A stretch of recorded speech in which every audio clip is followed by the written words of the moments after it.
எல்லாருக்கும் ஹாய். நான் வந்து இன்றைக்கி கடலைப்பருப்பு 1 கப்பு கடலைப்பருப்பு சேர்க்குறேன். 2 டேபிள் ஸ்பூன் பாசிப்பருப்பு சேர்க்குறேன்.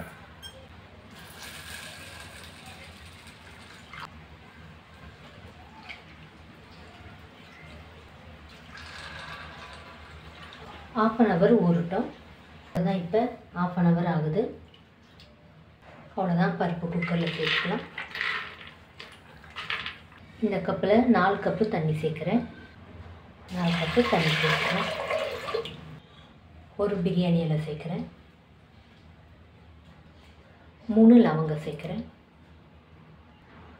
1 ஏலக்காய் சேர்க்குறேன். 1/4 டீஸ்பூன் மஞ்சள் தூள் சேர்க்குறேன். கொஞ்சமாக உப்பு சேர்க்குறேன். 1 டீஸ்பூன் நெய் சேர்க்குறேன். ஒரு வாட்டி மிக்ஸ் பண்ணிக்கலாம். அவ்வளோதான், வேக வச்சு எடுத்துடலாம். மீடியம் ஃப்ளேமில் 5 விசில் வச்சேன் நான்.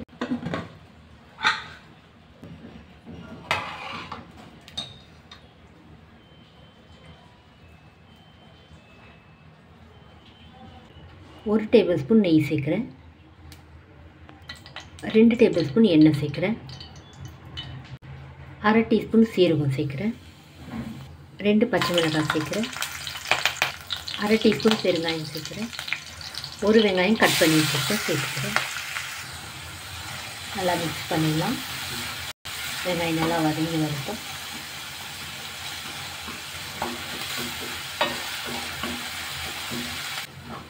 இப்போ வெங்காயம் சேர்த்து மீடியம் ஃப்ளேமில் 5 நிமிஷம் ஆகுது, போதும்.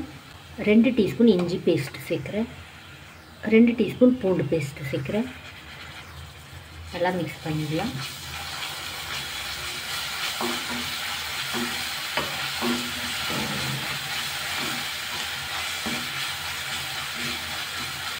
ரெண்டு தக்காளி கட் பண்ணி வச்சுருக்கேன், சேர்த்துக்கிறேன். தேவையான உப்பு சேர்த்துடலாம்.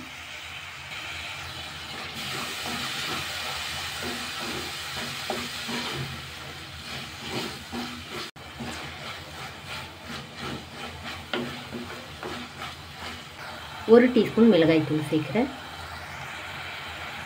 1 டீஸ்பூன் தனியாத்தூள். 1/2 டீஸ்பூன் சீரகம் தூள் சேர்க்குறேன். 1/4 டீஸ்பூன் மஞ்சள் தூள். தக்காளி நல்லா வதங்கி வரட்டும்.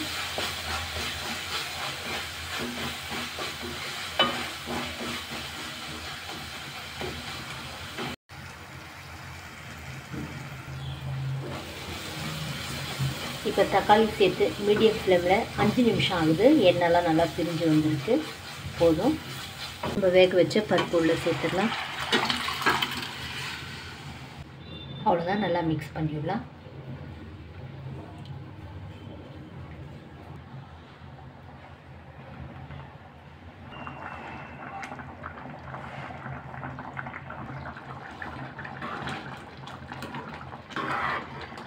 மீடியம் ஃப்ளேமில் 8 நிமிஷம் நான் கொதிக்க விட்டேன், போதும், எடுத்துடலாம். 1 டேபிள் ஸ்பூன் நெய் சேர்க்குறேன். 1/2 டீஸ்பூன் சீரகம் சேர்க்குறேன். 1 காஞ்ச மிளகாய் சேர்க்குறேன்.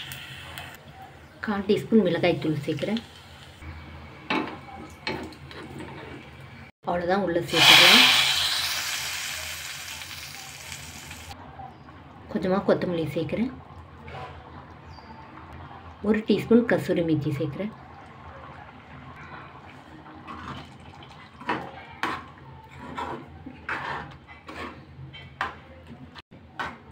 அவ்வளோதான், எடுத்துடலாம். ரெடி ஆகிடுச்சு. அவ்வளோதான். இது சப்பாத்தி, பூரி, ஜீரா ரைஸ்க்கெல்லாம் நல்லாயிருக்கும். இந்த வீடியோ உங்களுக்கு பிடிச்சா லைக் பண்ணுங்கள், கமெண்ட் பண்ணுங்கள், சப்ஸ்கிரைப் பண்ணுங்கள். தேங்க்யூ.